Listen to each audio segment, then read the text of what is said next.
नमस्कार दोस्तों, आप सभी का एक बार फिर से स्वागत है हमारे चैनल दुर्गा भक्ति मार्ग में। आज मैं आप सभी को सुनाऊंगी मार्गशीर्ष माह में सुनी जाने वाली गणेश चतुर्थी की कथा। माना जाता है कि किसी भी शुभ कार्य की शुरुआत भगवान श्री गणेश की पूजा से की जाती है। बुधवार का दिन भगवान श्री गणेश को समर्पित है।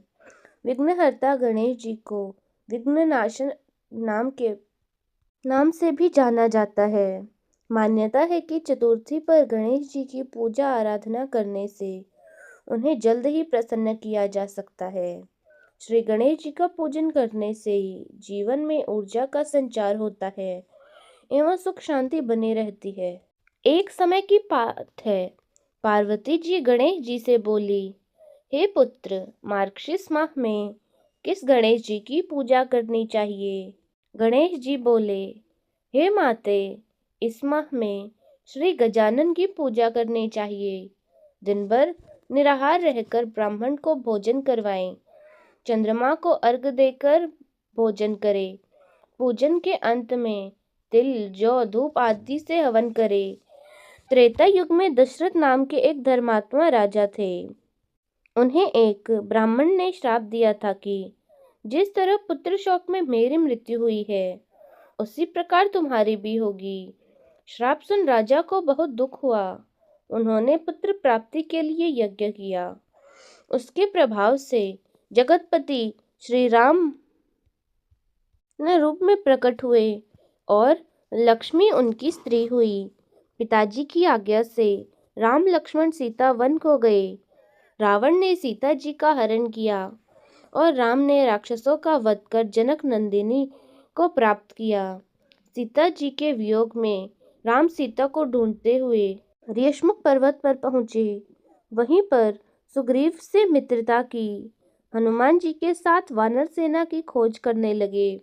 वहां वानरों ने संपाति को देखा। संपाति बोला, तुम कौन हो और इस वन में क्यों आए हो? वानरों ने सीता हरण तथा जटायु मरण की सारी कथा कह दी। संपाति बोला कि भाई, तुम सब धन्य हो जिसने राम काज में अपना शरीर त्याग दिया। समुद्र के पार राक्षसों की नगरी लंका है। देखो, वह अशोक वृक्ष के नीचे जानकी बैठी है। मुझे सब दिखाई पड़ रहा है। हनुमान जी को इस कार्य को श्री गणेश जी की कृपा से तुम ही कर सकते हो। हनुमान जी, तुम संकट नाशक श्री गणेश जी की चौथ का व्रत करो। श्री गणेश जी की कृपा से तुम जगत जननी माता सीता की खोज लगा सकोगे और क्षण भर में समुद्र पार कर जाओगे। हनुमान जी ने गणेश चौथ का व्रत किया और उनकी कृपा से क्षण भर में सागर पार हो गया। श्री गणेश जी बोले, एक बार श्री कृष्ण ने युधिष्ठिर से कहा कि तुम भी इस व्रत को करो और संग्राम में शत्रुओं को जीतकर अपने राज्य को प्राप्त करो। युधिष्ठिर ने श्री कृष्ण के वचनों को सुनकर व्रत कर अपने राज्य को प्राप्त किया। जो भी व्यक्ति मार्गशीर्ष माह में आने वाली गणेश जी की चतुर्थी का व्रत करता है, गणेश जी उसके सारे विघ्न हर लेते हैं। और जैसे उन्होंने हनुमान जी को समुद्र पार करने में मदद की और युधिष्ठिर को उनका राज्य वापस प्राप्त कराने में मदद की, जो भी व्यक्ति इस दिन श्रद्धा भाव से व्रत करता है, भगवान गणेश उसी तरह उनकी सारी मनोकामनाएं पूरी करते हैं और उनके सारे कष्टों को हर लेते हैं। तो दोस्तों, कैसी लगी आपको हमारी आज की यह कथा? कमेंट्स में ज़रूर बताएं। धन्यवाद।